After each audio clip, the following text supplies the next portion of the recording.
United States, but I lived in Hong Kong for many years. My business in Asia was successful, and I became rich. After 20 years, I decided to visit my home in New York. On my way from Hong Kong to New York, I stayed 1 week in California. I had a friend who lived in the city of San Francisco, and I wanted to see him again. His name was Mohun Dampier, and he had been my friend for many years. We had written many letters to each other, but recently I had not received any news from him. Dampier had never had a job. His father gave him a little money, so Dampier had never worked. Dampier was a superstitious man. He believed that luck or magic could make things happen in his life. He spent most of his time reading strange books. Most of the books were about occult philosophy. I called them books about magic. As soon as I arrived in San Francisco, I sent a message to Dampier's house.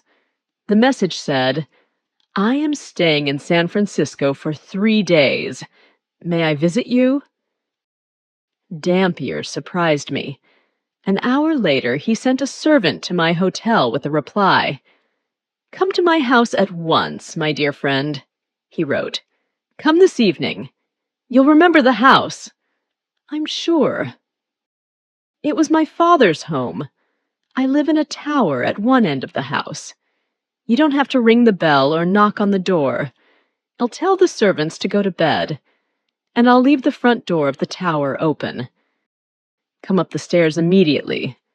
I'll be waiting for you. Please come soon. I rode in a cab to Dampier's house. That evening, the weather was stormy. A strong wind was blowing and cold rain was falling. I had forgotten that California is cold and wet in winter. I only remembered the sunshine, not the wind and the rain.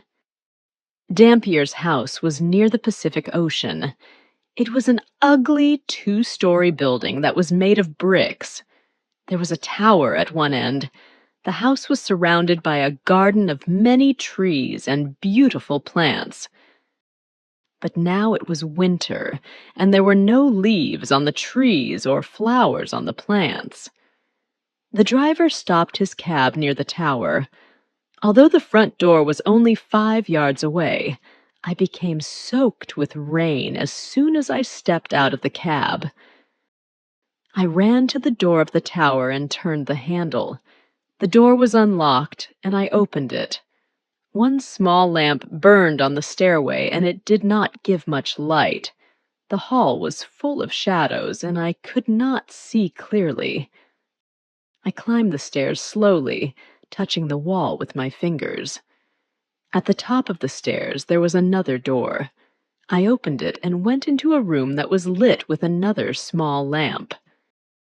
Dampier came forward, held my hand, and shook it. He was wearing a long silk coat and soft leather slippers on his feet. His clothes were old-fashioned and strange. We looked at each other, and I was shocked. I had not seen Dampier for many years. My friend had changed a lot. He had been a handsome man, but now his hair was gray and his face was very pale. There were many lines around his eyes and mouth. Dampier looked like a thin old man, but he was not older than 50. His large and bright eyes shone strangely in the shadowy room. "Welcome, my friend. Please sit down," he said. Dampier offered me some wine and a cigar, and we talked a little, but I am afraid that our conversation was not very interesting. Meeting friends after many years can be difficult, and it can make you sad. Maybe Dampier guessed my thoughts. "Non sum qualis eram. I'm not as I was," he said. I tried to make a joke. "Your Latin hasn't improved," I replied. My friend smiled. "Latin is a dead language, and I'm a dead man," he said. Then his smile disappeared, and he said, "I'll die very soon." I did not know what to say. I smoked my cigar and drank my wine. We were both silent for several minutes. Outside, the wind had stopped blowing. I wanted to leave the house. Suddenly, I heard a strange noise. Tap, tap, tap. It was the sound of someone or something knocking. Was the sound coming from one wall of the tower? Tap, tap, tap. The sound was not quick or loud. It was not the sound of someone knocking loudly on a door. The soft tapping sounded like someone sending a message. Dampier had forgotten me. He was staring at the wall. There was a strange expression on his face. My friend looked excited and afraid. His eyes shone brightly. I did not know what to do. Should I go or stay? I stood up. I see that you are very tired, I said. I'll leave. May I visit you tomorrow? Dampier turned his head and looked at me. Please stay, he said. There's no problem. Nobody is there. He walked to a small window and opened it. I had not noticed the window earlier. Look, he said. I walked across the room and looked out of the window. I could see nothing except the light of a street lamp and rain falling. No one was standing outside. There was no one near the wall of the tower. Please don't leave me, said Dampier. I must tell you a story. You're the only man that I can tell it to. Will you listen to my story? I wanted to go back to my hotel. Dampier, his house, and the strange noise made me feel uncomfortable. I think that I am a sensible and intelligent man, but I felt unhappy and frightened in that old tower room. However, I did not want to upset my old friend. Very well, I said. I'll stay and listen. Dampier poured me another drink and offered me another cigar. Then he began to tell his story. I didn't move into this house until my father died, Dampier said. That was 10 years ago, when I was about 40 years old. When my father died, I got his business, his property, and his money. Before his death, I lived in a large apartment building on Rincon Hill, said Dampier. Maybe you know that area of San Francisco. Rincon Hill was a fashionable area 50 years ago, but now it is run down and neglected. The owner of the apartment building rented out many of its small rooms. The walls of the rooms were thin. You could almost put your hand through them. I was lucky, Dampier went on. The rent was cheap, and I had a large room in the building. No one visited me, and no one disturbed me. I could study my books quietly. I lived happily on Rincon Hill. One morning, as I was leaving the apartment, I saw a young girl, Dampier continued. It was a warm day in June. She was wearing a white dress and a straw hat. There were brightly colored flowers and ribbons around the brim of the hat. Then I saw the girl's face. It's difficult to find words to describe it. Her face was strange and beautiful. I had never seen such a beautiful face before. Without thinking, I lifted my hat and bowed. She looked at me with shining brown eyes, but she didn't speak. I knew that she was pleased to see me, but she didn't smile. She went into the house and shut the door. I stood and stared at the closed door. Would I see her again? Should I speak to her? Would she speak to me? Maybe you think that these are the thoughts of a much younger man, said Dampier, and maybe you're right. But these feelings were new to me. I'd never been in love before. I'd spent too many years with books and too little time with people. Now I believe that you're my only friend. Soon, none of this will matter. I don't feel foolish when I talk to you." Dampier stopped speaking for a few moments. Then he went on with his story. The next day, I waited in my apartment. For many hours, I stared out of the window. I watched the street, but the girl didn't come out of the building. I didn't know her name, so I couldn't ask anyone about her. That night, I couldn't sleep.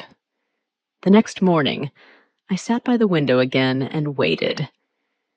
Then suddenly, she came out of the apartment building and I went out too. But when I reached the street, she had disappeared. I didn't see where she had gone, so I walked around the neighborhood.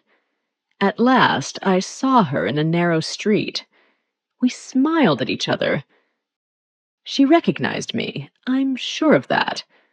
From that time, I often went out when the girl went out. She always wore the straw hat with the brightly colored flowers and ribbons on its brim. I didn't follow her. I simply walked around the neighborhood and hoped to see her again. At last, I went to the landlady of the apartment. "Who is the girl with the pretty face and the straw hat?" I asked her. "She's my niece, sir," the landlady replied. "She's a servant in this house. She lives here because her parents are dead. She works for me. She cooks and cleans the building. I also send her to buy our food. She lives at the top of the house. Her room is next to yours, but at the top of the other staircase." "Oh, my friend, I wish that I'd never heard that piece of information," Dampier said to me. The girl's room was next to mine. She was on the other side of the thin wall. At night, I put my hand on the wall and I thought of her. Was her bed by the wall? Was she sleeping only a few inches from my hand? "I couldn't study because of the girl," said Dampier. My mind wasn't clear. I only thought about the girl. I couldn't study my books about the occult. "I'd never wanted to marry," Dampier went on. "I'd never wanted a wife and children. I was only interested in learning, and I could never marry a poor, uneducated servant girl. My father would never have given his permission. All my money came from my father. If he had stopped giving me money, well, what happened next?" I asked. My friend looked at me sadly. "I stopped waiting for her, and I stopped watching her. I only studied. I spent all my time reading my books. But one hot night I couldn't sleep. Thoughts were racing around and around in my mind. I thought again and again about the beautiful girl. I wanted to be with her. She was only on the other side of the wall." I tapped on the wall. I tapped very gently 3 times. Tap, tap, tap. I tapped again. Tap, tap, tap. Then I felt foolish. I was behaving like a boy who is in love for the first time. I got out of my bed and began to study my books. "I was reading a strange book," Dampier said. "It was a book of occult philosophy by Necromantius. You would call it a book of magic and superstition. In his book, Necromantius describes how to be a fortune-teller. Necromantius also wrote about strange and terrible things that happened 3 times. When these things happened 3 times, death would come.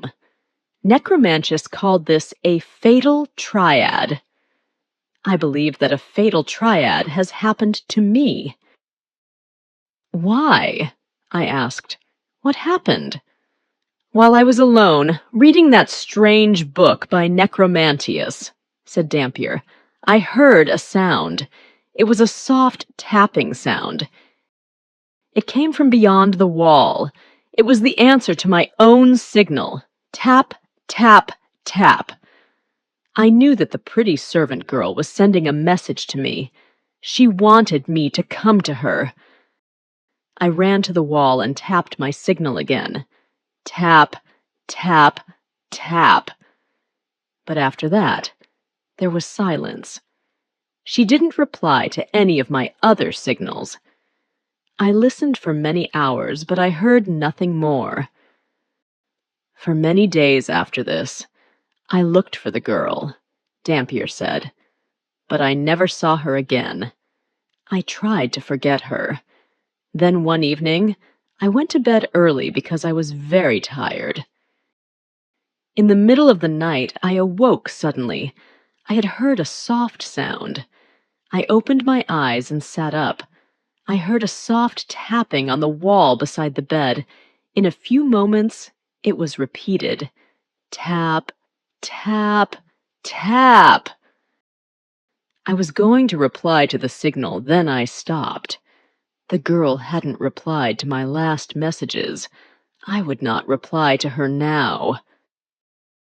Dampier drank a little wine and then continued. I lay in the bed listening, he said, but I didn't reply. At last, I must have slept. When I awoke, it was late, and I felt tired. I needed some fresh air, so I went out of my apartment. The landlady was outside my door. "Oh, Mr. Dampier," she said, "have you heard the terrible news?" My heart began to beat quickly. My voice shook when I answered. "What news?" I asked her. "My poor niece was sick for a week," the landlady replied. "Didn't you know? I've seen you watching her. Didn't you know that she was ill?" I was shocked, said Dampier. I didn't know what to say. Yes, I had looked at the girl, but I'd never spoken to her. My mind was always full of thoughts of my books and thoughts of her. How much time had passed since I had seen the girl? A few days?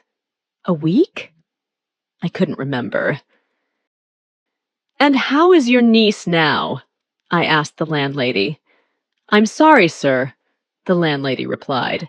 "She was very ill last night, and I took care of her. The poor girl made only one request. She wanted her bed to be moved. She wanted her bed to be beside the wall next to your room. So we moved her bed. This made her feel happier, poor thing." Then she touched the wall and smiled. A few hours later, she died. The expression on Dampier's face was terrible. There were tears in his eyes as he continued his story. "When I heard this news, I nearly died too," said my friend. "I didn't know what to say. What had I done? I had sent my thoughts to the girl, and she had answered. I had not called out in words. I had used occult philosophy magic to send her a message." Dampier was silent for a few minutes. Then he went on. "A few days later, I heard of my father's death," said Dampier sadly. "I left the apartment on Rincon Hill and came to his house, this house. It's been my home since then. I've been waiting here in this tower for 10 years. I've been waiting for a visitor. I wasn't expecting to see you, but your visit wasn't a surprise. Necromantius tells us how signs are repeated 3 times. You've heard my story. You must decide if my story has happened because of a fatal triad. I heard the tapping twice before. The first time, I tried to find the person who made the noise. The second time, many signals were sent to me, but I didn't reply. Now you've heard the tapping too. That was the third time. The fatal triad is complete." I stood up and shook Dampier's hand. My friend knew that I understood his sadness and pain. He pressed my hand with his fingers and smiled. I said good night. There was nothing more to say. The next morning, a servant came from Dampier's house. He brought a sad message for me. My friend, Mohun Dampier, had died in the night.